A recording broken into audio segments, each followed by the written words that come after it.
Segunda de Crónicas, capítulo 34. Vamos a ver al rey Josías. Escriban Josías, el rey piadoso. Bueno, muere Manasés, que acabamos de ver, y lo sucede su hijo Amón. En el capítulo 34, en el versículo 21, lo sucede su hijo Amón. Versículo 22, segunda Crónicas 33, 22. Este hace lo malo ante los ojos de Jehová, como había hecho Manasés su padre, porque ofreció sacrificios, o sea, volvió a lo mismo. Esa fue una de sus consecuencias de su desviación. Él se arrepintió, pero su hijo continuó con ese asunto. Y sirvió a todos los ídolos que su padre Manasés había hecho. Ve el versículo 23. Pero nunca se humilló. ¿Lo ven? Delante de Jehová como se humilló Manasés su padre, antes bien aumentó el pecado. Y vean la forma en que murió. Y conspiraron contra él sus siervos y lo mataron en su casa. Y bueno, muere. Entonces lo sucede Josías. Dice, de 8 años era Josías cuando comenzó a reinar, y 31 años reinó en Jerusalén, e hizo lo recto ante los ojos de Jehová, y anduvo en los caminos de David su padre, sin apartarse a derecha ni a izquierda. Noten que para hacer las cosas bien no hay una edad específica, ¿sí? Era de 8 años, dice. Hizo lo recto. Pero hay una constante aquí, dice, sin apartarse a la derecha ni a la izquierda. Ni a la derecha ni a la izquierda. Ese es el mismo mandamiento. Este mandamiento lo recibió Josué en Josué 1:7, donde le dice, esfuérzate y sé valiente. Tú vas a entregar la tierra, dice, no te apartes. Mira que te mando que te esfuerces y seas valiente. Guarda la ley, guarda la palabra. No te apartes de ella, ni a derecha, ni a izquierda, porque entonces harás prosperar tu camino y todo te saldrá bien. Ahí está otra vez la condicional. No te apartes ni a derecha ni a izquierda. Camina, Josué 1:7, estoy hablando de ese versículo. Camina. Entonces, Josías caminó derecho, no se apartó ni a derecha ni a izquierda. Versículo 3, a los 8 años de su reinado, siendo aún muchacho, o sea, tenía 16 años aquí, comenzó, era un adolescente, fíjate, para que veas que no todos los adolescentes están medios tocados, porque casi siempre se dice así. Aquí hay un montón de chavitos bien tremendos, que están más prendidos que algunos de ustedes con el Señor, con una vida a los 15, 16, 17 años, la verdad. Que pues yo como pastor, hay de todo, ¿no? Pero hay un montón de chavitos, es una generación bien entregados, hermanos. Entonces aquí Josías tenía 16 años, siendo aún muchacho, comenzó a buscar al Dios de David su padre. Aquí buscar, acuérdense, en el hebreo significa frecuentar continuamente. Comenzó a acercarse a Dios, a pesar de su juventud. Dejó a un lado los antros, dejó a un lado las fiestas de los chavos, de los jóvenes, y empezó a buscar al Dios de David su padre. Y a los 12 años comenzó a limpiar a Judá, o sea, a los 12 años de su reinado comenzó a limpiar a Judá y a Jerusalén de los lugares altos, imágenes de acera, esculturas e imágenes fundidas. Acuérdense que Ezequías quitó todo. Llegó Manasés y lo volvió a derribar, pero luego se arrepiente y quita todo. Qué rollos, ¿verdad? Pero luego llega Amón su hijo y los vuelve a levantar. Es una lucha tremenda, constante, del bien con el mal. Entonces dice que comenzó a limpiar a Judá de todas las esculturas, las imágenes fundidas. Comenzó a hacer toda una reforma. Esto es de los reformadores más tremendos, que no vamos a alcanzar a ver toda su vida. Ustedes leen todo el capítulo 35, es impresionante, todo el capítulo 34, 35, y esto nos habla de cómo desde muy jóvenes, vamos a ponerlo así, desde el momento en que Dios toca tu corazón por su gracia, eres salvo, empieza un proceso de santificación, de limpiarnos de tanta cosa. En 2 de Corintios capítulo 6, versículo 14, 2 de Corintios 6, 14, dice así: no os unáis en yugo desigual con los incrédulos, porque ¿qué compañerismo tiene la luz con la injusticia y qué comunión la luz con las tinieblas? Pues ninguna. ¿Y qué concordia Cristo con Belial, o qué parte del creyente con el incrédulo? ¿Y qué acuerdo hay entre el templo de Dios y los ídolos? Porque vosotros sois el templo del Dios viviente, como Dios dijo: habitaré y andaré entre ellos y seré su Dios, y ellos serán mi pueblo. Por lo cual salid de en medio de ellos, y seré, dice el Señor, y no toquéis lo inmundo, y yo os recibiré. Fíjense, este es el proceso de santificación, pero este es un proceso que dura toda la vida, ¿sí? Y seré para vosotros por padre, y vosotros me seréis hijos e hijas, dice el Señor Todopoderoso. Ahora ven el capítulo 7, versículo 1. Así que tiene mucha relación con lo que acabamos de leer. Así que, amados, puesto que tenemos tales promesas de que el Señor va a ser nuestro Dios, etcétera, puesto que tenemos tales promesas, limpiémonos, ¿de qué? De toda contaminación. ¿Qué hizo Josías? Estaba limpiando de toda la contaminación que había dejado su antecesor, Amós. De toda contaminación de carne y de espíritu, perfeccionando la santidad en el temor de Dios. O sea, nuestra vida, hermanos, nuestra vida cristiana, una vez que nacimos de nuevo, después del genuino arrepentimiento, entramos en un proceso que la Biblia lo enseña como la santificación. Esto lo van a aprender más cuando estudien la epístola a los Romanos. Y este es un proceso que dura toda la vida, de limpiarnos de tanta basura que traemos, tantos pensamientos, tantas prácticas, tantos hábitos, tantas mañas, tanta cosa que traemos. Pero el fundamento es la conversión. Si no hay conversión, si no hay nacimiento de nuevo, si no hay arrepentimiento, no puede haber santificación. ¿Cómo se va a santificar alguien no nacido de nuevo? Y es a esos a los que se refería el apóstol Pedro cuando dijo: la puerca lavada vuelve a revolcarse en el cieno, y el perro vuelve a su vómito, porque su naturaleza no ha sido cambiada.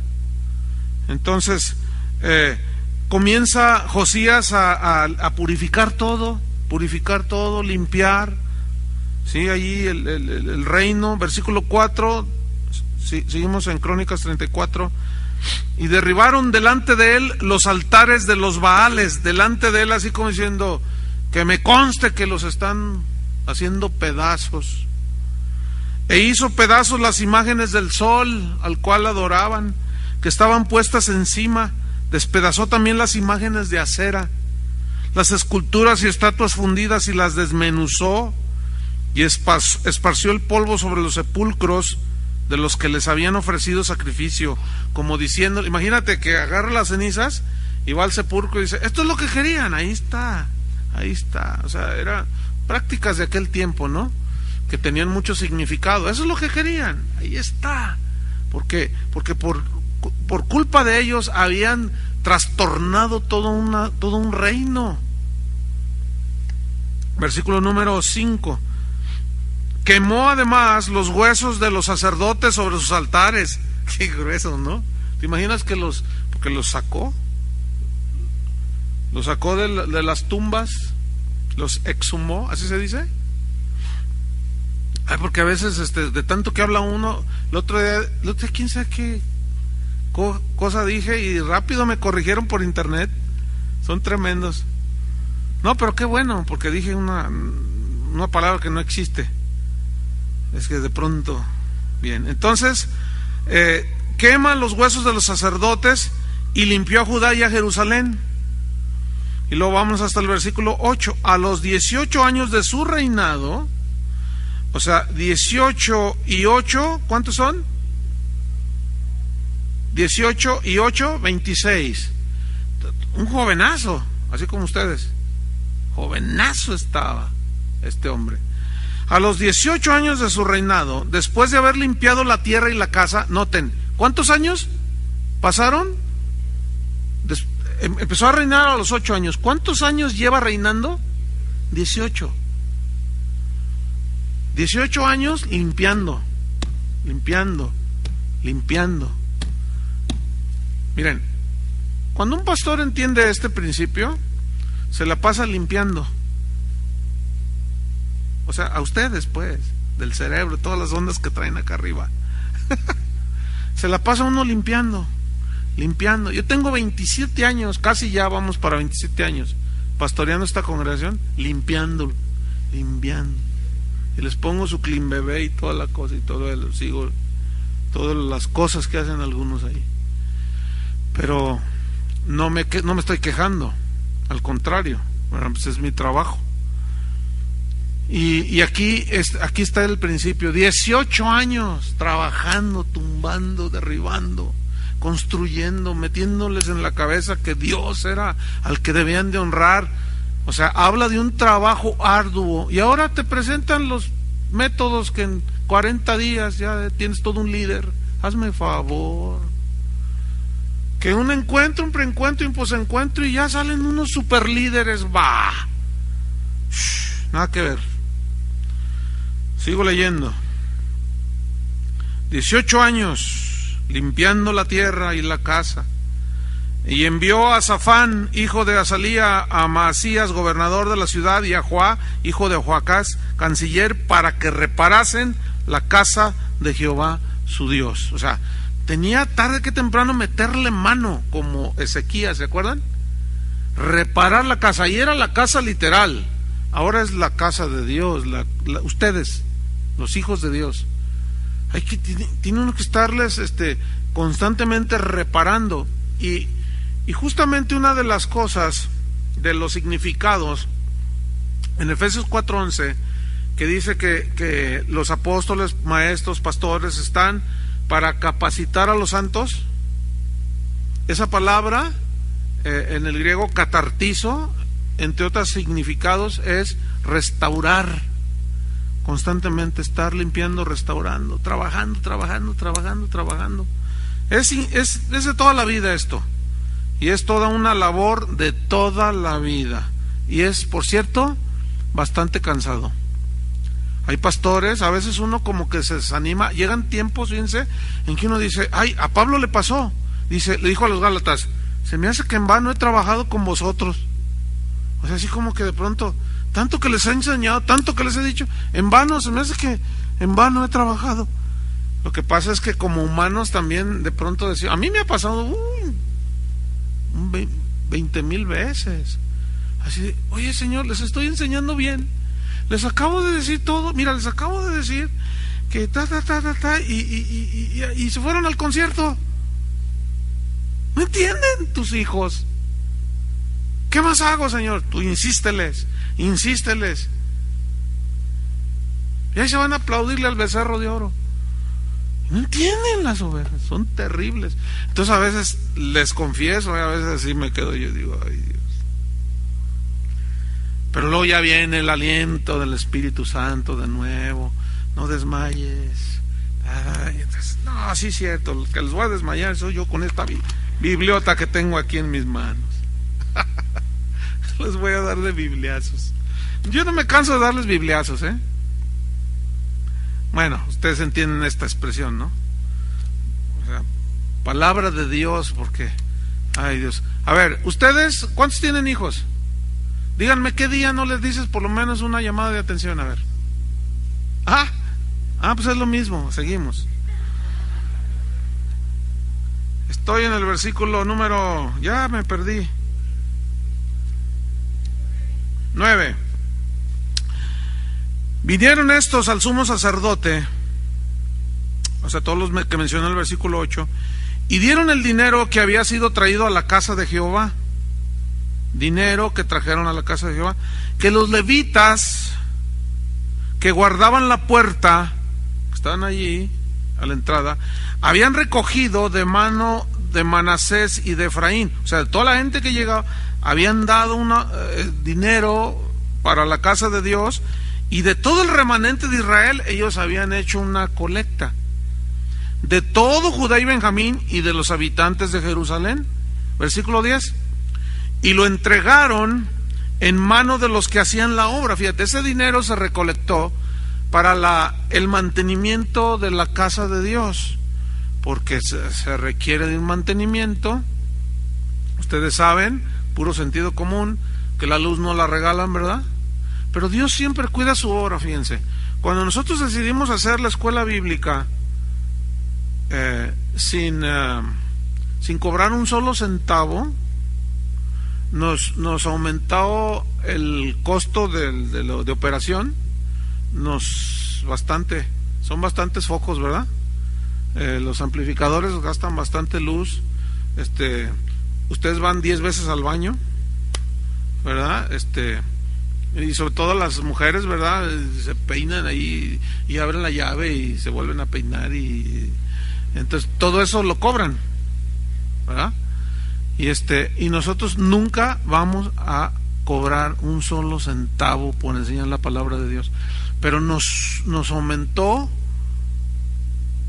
un porcentaje de un 25-30%, porque no solo el instituto es aquí lunes, es en la mañana y en la tarde. Pero ¿saben una cosa? Es extraordinario el Señor, porque ciertamente cuando estaba el plan de llevarlo adelante, nosotros como administradores dijimos, nos va a subir un costo en papel, en artículos de baño, luz, agua. Si tú te quejas porque pagas 300 pesos en tu casita, ahora nada más multiplícala por 1000, así bajita la mano, pues ya se darán cuenta, ¿no? Entonces, pero es extraordinaria la mano de Dios, porque nosotros así decimos, este es el presupuesto. Lo, Señor, pues es tu obra. Y miren, una cosa maravillosa, ya tiene 3 años el instituto, nunca hemos pedido una ofrenda extra, y en cuanto empezamos aumentó ese porcentaje las ofrendas que la gente da. Tremendo, ¿no? ¿Por qué? Porque es la obra de Dios. Entonces no tenemos por qué prostituirnos ni forzar la cosa y cobrar una colegiatura de $150 al mes para que ustedes reciban la palabra. No es necesario. Lo necesario es creerle a Dios. Y la gente aquí dieron para el mantenimiento de la casa de Dios. Pues esto es algo que estaba en el corazón de ellos.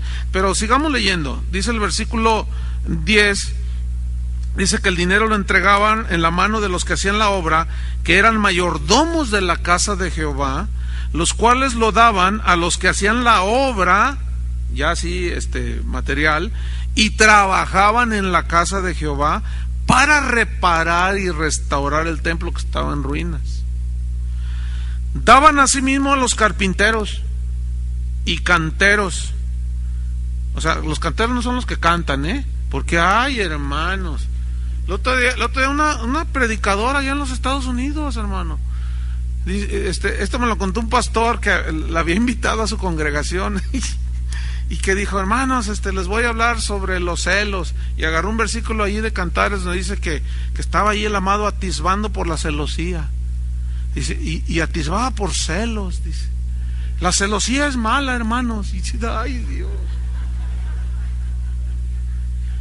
Como dijo un pastor, no, nosotros no nos criticaron que porque saltamos y alabamos. La Biblia dice que con salterío. Tú dices, no puede ser, Dios mío. Entonces, no sé, de pronto allí dije, no, tengo que hacer una aclaración, porque los canteros eran los que trabajaban la cantera, porque los otros son cantores. No, ahí queda hermanito. Que bueno, ya sigamos. Pues. Estoy en el versículo número, ¿qué? 11. Entonces daban a los carpinteros y a los canteros perdón, para que comprasen piedra de cantería, y ahí ya queda más claro, ¿no? Bueno. Y madera para los armazones, a los carpinteros, y para la entabladura de los edificios que habían destruido los reyes de Judá. ¿Quiénes? Amós, el mismo Manasés. Versículo 12. Y estos hombres, o sea, a los que se les entregó el dinero, se fueron unas vacaciones a Cancún y se gastaron el dinero. ¿Por qué hoy se hace eso? ¿Qué no habrá ministros fieles por ahí? Sí los hay, definitivamente. Pero hermanos, si ustedes supieran. Y estos hombres, fíjate lo que hacían, procedían con fidelidad en la obra. Sí, les entregaron el dinero y eran fieles. Para lo que se pidió el dinero, para eso se gastaba. Hoy se piden ofrendas que dice que para reparar el templo, comprar el terreno, y el pastor estrena carro nuevo y nunca compraron el terreno. Y luego las ovejas van y le reclaman al pastor: oiga, pastor, pues que el terreno, no, Dios me dijo que siempre no. O sea, primero le dijo que siempre sí, y ahora le dice que siempre no. Pues ¿qué clase de Dios será? Son puros abusos. Pero aquí vemos gente fiel. ¿Habrá gente fiel aquí? Ese va a ser su examen, Procedían con fidelidad en la obra. Wow. Fíjate, aquí fidelidad en el hebreo significa honestidad, significa firmeza. O sea, ese dinero que tenían allí en sus manos sabían que era para el servicio de Dios, para la obra de Dios. Ellos tenían su salario y con su salario podían hacer lo que les diera su gana. Pero con el dinero de Dios no podemos hacer lo que nos da nuestra gadarena gana. Porque Dios va a pedir cuentas.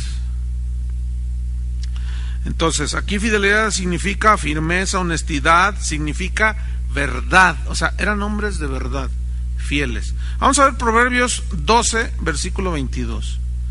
Para ver lo que nos dice al respecto. Proverbios 12, 22.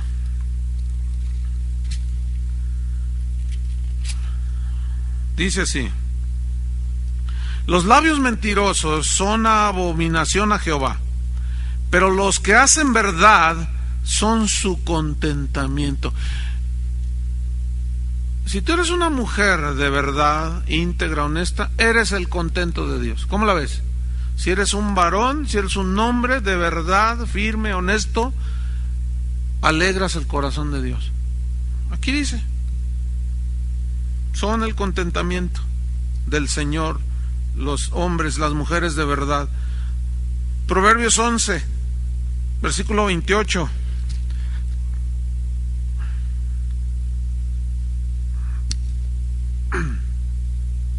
A ver, permítanme. ¿Qué dije? 11 es 11, 18. El impío, dice, hace obra falsa. ¿Obra qué? Falsa.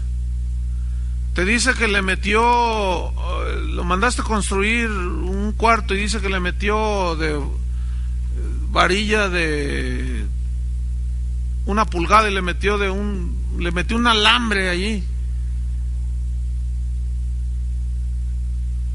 Qué terrible es eso, ¿verdad? Mira, si tú eres un prestador de servicios, reparas lavadoras, lo que hagas, escúchame bien.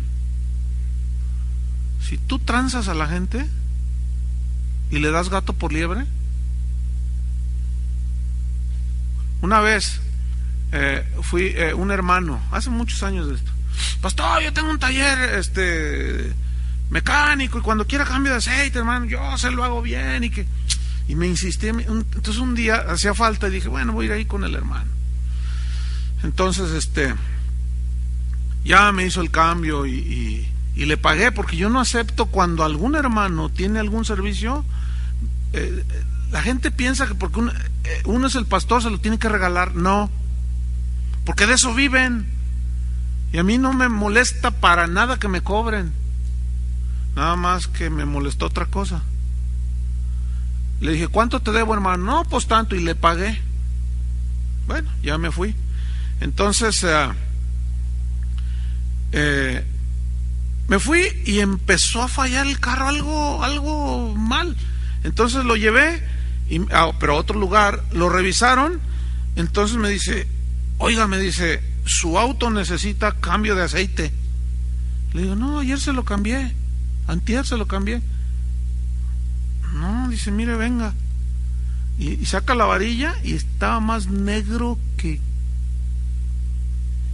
la noche en la que se tragó a ese hermano. Increíble. Le digo, oiga, fui a un taller y me cambiaron. No, aquí negro el aceite. ¿Y qué voy? Le dije, oye, hermano, ¿me cambiaste el aceite y el filtro? Claro, hermano, aleluya, y le puse del mejor. Le dije, eres un mentiroso, le dije, porque mira lo que permitió Dios, y me lo revisó otro y no sé, le sacó ahí la varilla y para checar el aceite, pues cuál, ya estaba bien negro el aceite y no lo cambiaste. Y nomás se quedó así.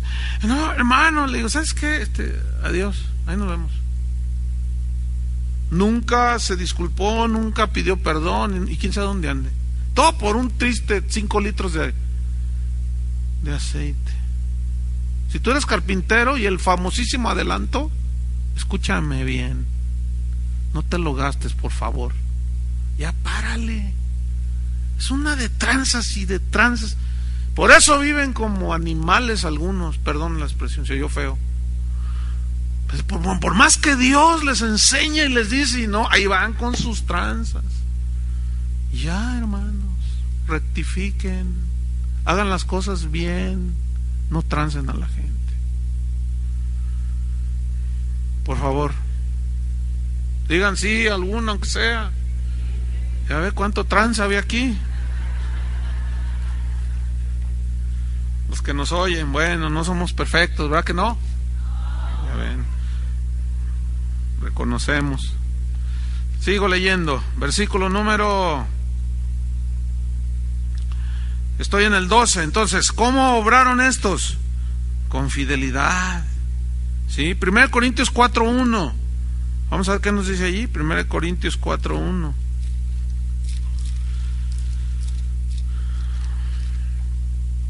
Así pues, decía Pablo, ténganos los hombres por servidores de Cristo y administradores de los misterios de Dios. Aquí es la palabra de Dios.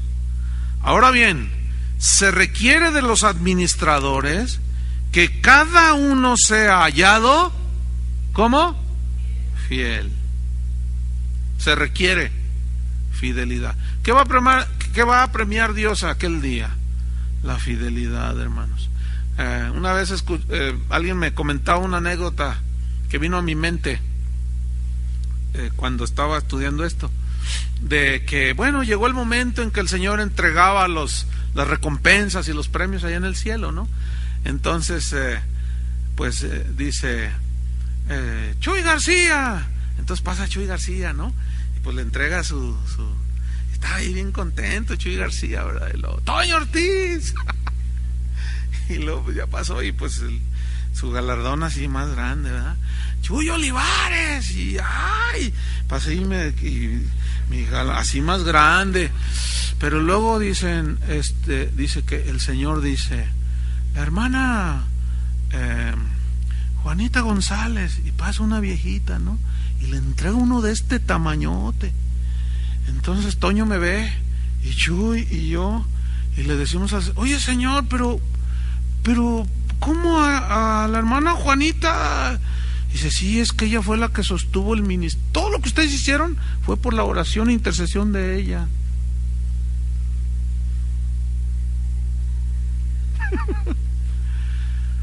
Porque Dios la llamó a interceder. y fue fiel. A lo que Dios te haya llamado, tienes que ser fiel.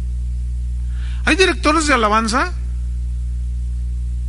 que no se preparan ni siquiera el orden de los cantos ni nada, y quieren que allí a la hora el Espíritu Santo los guíe, y hacen una de cosas ahí. No. Lo que Dios te haya llamado a hacer, tienes que ser ¿qué? Fiel. Aquí fueron estos llamados a reparar la casa de Dios. Se les entregó un dinero, no lo jinetearon. Jinetear significa, para los que nos oyen en otros países, aquí en México es un mexicanismo. Jinetear significa usarlo para pagar otras cosas que se deben. Tapar un hoyo y luego para destapar otro. Tapas un hoyo y destapas otro. Entonces ese dinero, aquí decimos jinetear, porque se usa para otro fin. ¿Verdad, jinetes? Allá Lola la trailera gritó por allá. Eso no es jinete. Entonces, fieles. Entonces da una lista allí, y eran sus mayordomos, y ya dice ahí un montón de nombres, ¿no?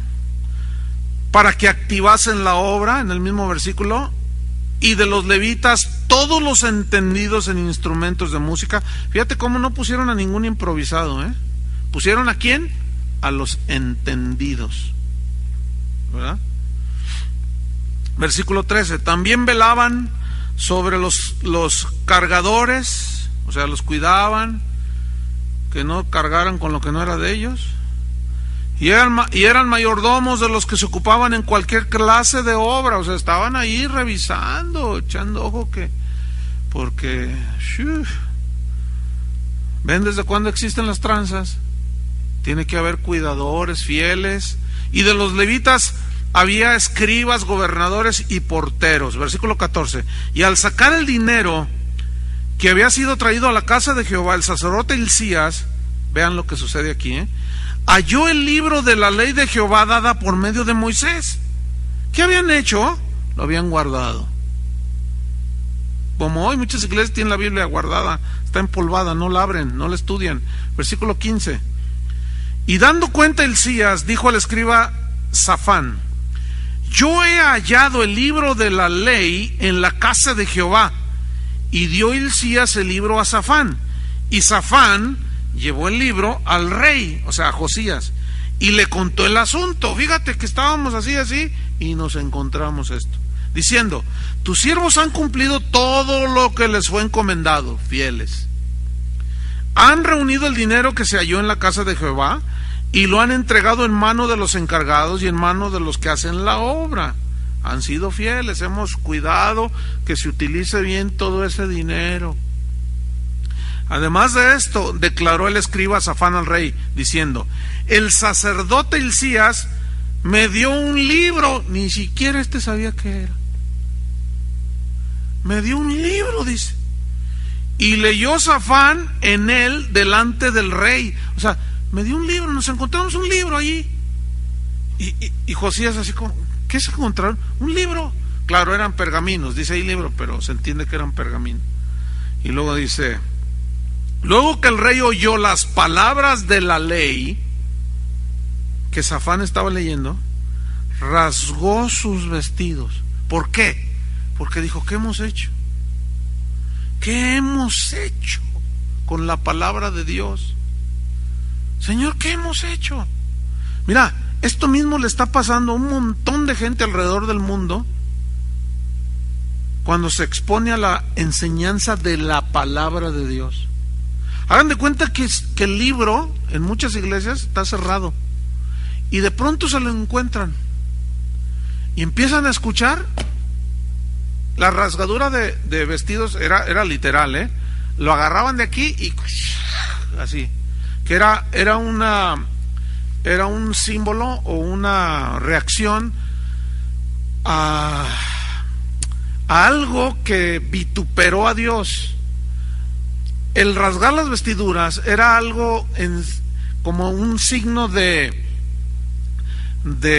reconocimiento, de arrepentimiento, de rechazo, etcétera, como cuando Jesús dijo yo soy hijo de Dios. ¿Se acuerdan del sumo sacerdote que rasgó las vestiduras así como diciendo blasfemia? Dice. Entonces simboliza todas esas cosas. Rasgó las vestiduras. ¿Qué hemos hecho? ¿Qué hemos hecho? Nos la hemos pasado de encuentro tras encuentro, congreso tras congreso, y no hemos entendido la palabra de Dios, y no hemos leído la palabra de Dios. Qué tremendo. Versículo 20: y mandó a Hilcías y a Ahicam, hijo de Safán, y a Abdón, hijo de Micaía, y a Safán, escriba, y a Asaías, siervo del rey, diciendo: andad. Dice, vayan, porque eran los encargados, eran los sacerdotes, los levitas. Consultad a Jehová por mí y por el remanente de Israel y de Judá acerca de las palabras del libro que se ha hallado, porque grande es la ira de Jehová que ha caído sobre nosotros, por cuanto nuestros padres no guardaron la palabra de Jehová para hacer conforme a todo lo que está escrito en este libro. ¿Qué estaba sucediendo? Ellos estaban viviendo las consecuencias de sus antepasados por haberse apartado de Dios, fíjate.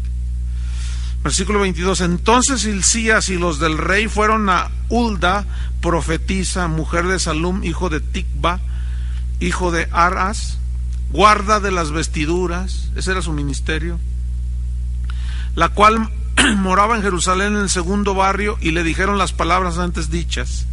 Y ella respondió: Jehová Dios de Israel ha dicho así: decida al varón que os ha enviado a mí, o sea, a Josías, que así ha dicho Jehová: he aquí, yo traigo mal sobre este lugar.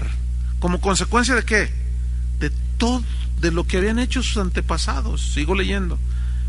Y sobre los moradores de él, todas las maldiciones que están escritas en el libro que leyeron delante del rey de Judá, por cuanto me han dejado y han ofrecido sacrificios a dioses ajenos, provocándome a ira con todas las obras de sus manos.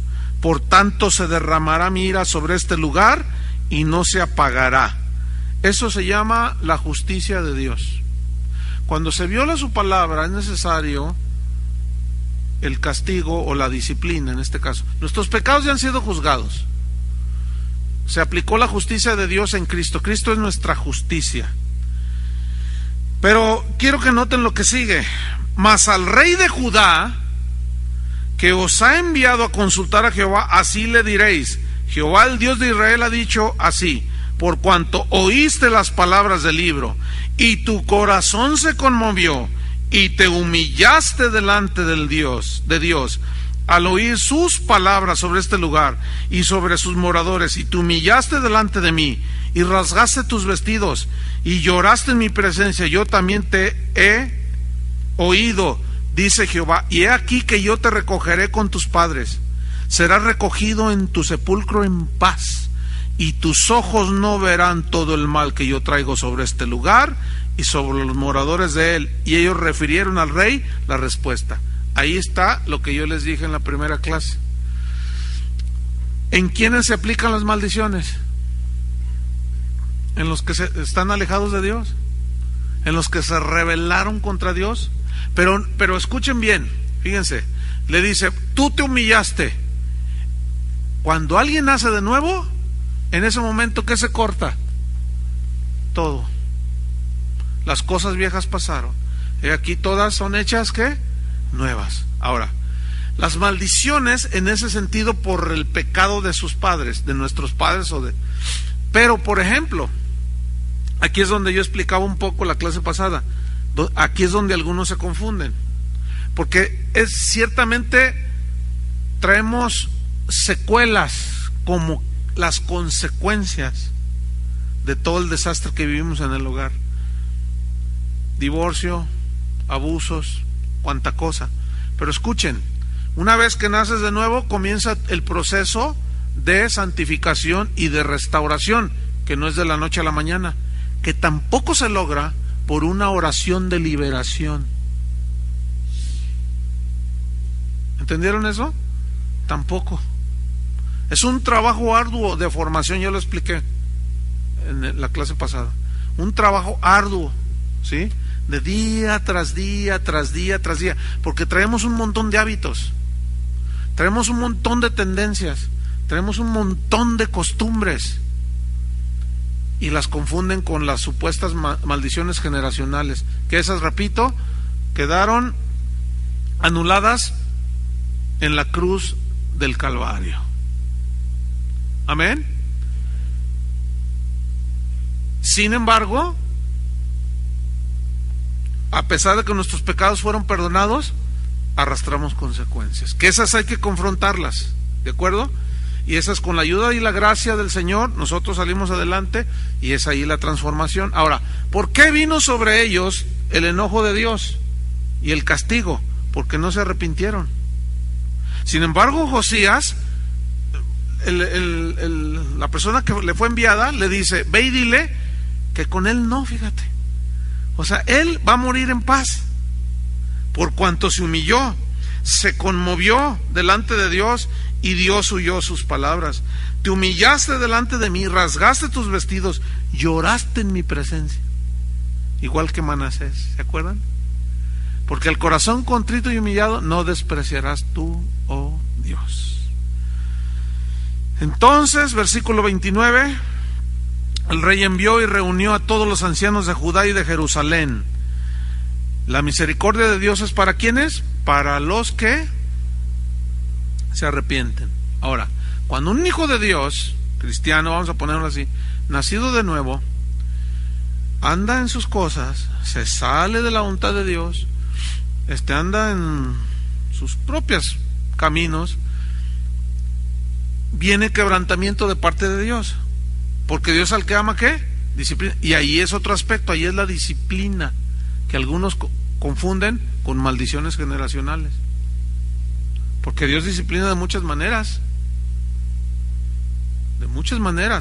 permite una enfermedad, permite quebranto económico, un montón de cosas. Y los falsos maestros, algunos enseñan que pues el cristiano no debe de padecer absolutamente nada, porque Cristo ya nos redimió de la maldición y confunden todo. ¿Alcanzan a ver que todo tiene su lugar? Job era un hombre que no pecó cuando tuvo esa situación, y él era el hombre más santo y justo de ese tiempo, y en ninguno de sus dichos, dice la Biblia claramente, en ninguno de sus dichos pecó Job, y sin embargo tuvo una prueba muy difícil, pero Dios se glorificó en la vida de Job. Entonces son diferentes circunstancias, pero quiero, en alguna enseñanza les hablaré, no sé, un poco más extenso sobre ese asunto de las maldiciones generacionales, porque algunos así se quedaron un poco así, así como inquietos, ¿no? ¿Por qué? ¿Están malditos generacionalmente o qué? Entonces tranquilos, duerman tranquilos, están en las manos del Señor. Entonces vemos aquí pues la misericordia de Dios para el que se arrepiente. Vámonos sobre el final. Dice, versículo 30, y subió el rey a la casa de Jehová, y con él todos los varones de Judá y los moradores de Jerusalén, los sacerdotes, los levitas y todo el pueblo, desde el mayor hasta el más pequeño, y leyó a oídos de ellos, ¿qué hizo? Todas las palabras del libro del pacto que había sido hallado en la casa de Jehová. Qué tremendo.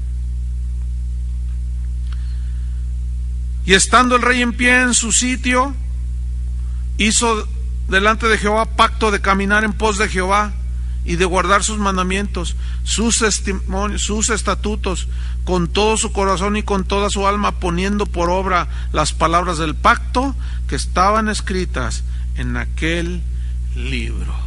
¿Qué hizo? Enseñó hombres, mujeres y niños. ¿Qué les enseñó? La palabra de Dios. Terminamos leyendo Nehemías capítulo 8, que es otra historia. No sé si ya tomaron esa clase. Bueno, como es cíclico, ya lo tomarán. Los que ya tomaron la clase, esta es una de las historias más hermosas de restauración. Nehemías capítulo 8,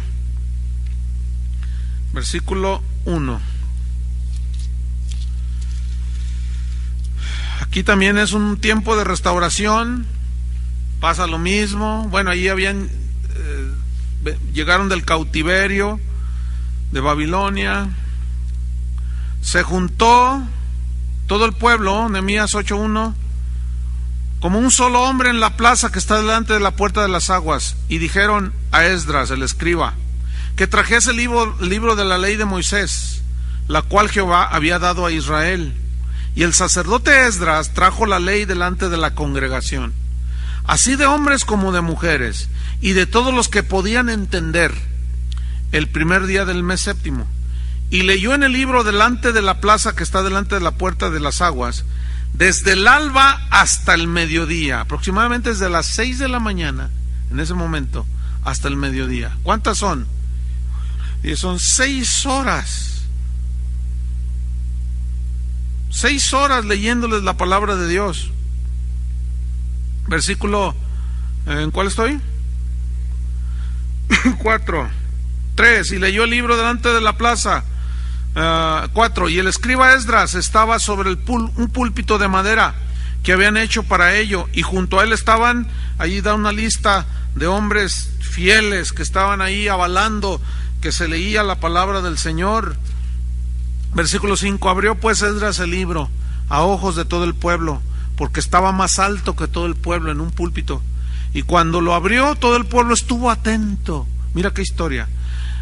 Bendijo entonces Esdras a Jehová Dios grande, y todo el pueblo respondió amén, amén, alzando sus manos, y se humillaron. Eso sí es avivamiento, hermanos. Y se humillaron y adoraron a Jehová, inclinados a tierra. Les cayó un montón de polvo de oro, quedaron pelo de oro todos. Y los levitas, Jesús, Abán y ahí otros nombres, dice, fíjate lo que dice el versículo 7, hacían entender al pueblo la ley. ¿Hacían qué? Entender al pueblo la palabra de Dios. Y el pueblo estaba atento en su lugar, y leían en el libro de la ley de Dios claramente, y ponían el sentido, de modo que entendiesen la lectura. Y Nehemías, el gobernador, y el sacerdote Esdras, escriba, y los levitas que hacían entender al pueblo, dijeron a todo el pueblo, día santo es a Jehová nuestro Dios. No os entristezcáis ni lloréis, porque estaban llorando de lo que estaban oyendo, porque todo el pueblo lloraba oyendo las palabras de la ley. Eso sí es avivamiento. No polvito de oro, diamantes y esmeraldas y rubíes. Eso es otra cosa, son señales, posibles señales. Pero donde no se predica la palabra de Dios y hay supuestas señales, no se cumple el propósito que Dios quiere, que la gente entienda que la palabra de Dios.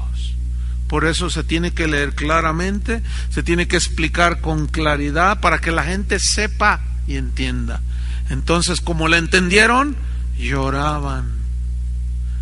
Y dice en el libro de Esdras que el llanto se escuchaba hasta de lejos, dice, que gritaban de arrepentimiento. Hemos dejado al Señor, por eso nos pasó esto. Y se volvieron a Dios, y aquí hubo un avivamiento. En la vida de Josías, ya no alcanzamos a verlo, en el capítulo que sigue, él hizo una Pascua impresionante, la celebración de la Pascua. Y hubo cantos, hubo adoración, la gente se humillaba, lloraba, y se volvieron a Jehová su Dios. Fíjate todo lo que tú puedes hacer como cristiano cuando le enseñas a la gente la palabra de Dios. La palabra de Dios, hermanos, es la única que nos va a dar la luz. Lámpara es a mis pies tu palabra.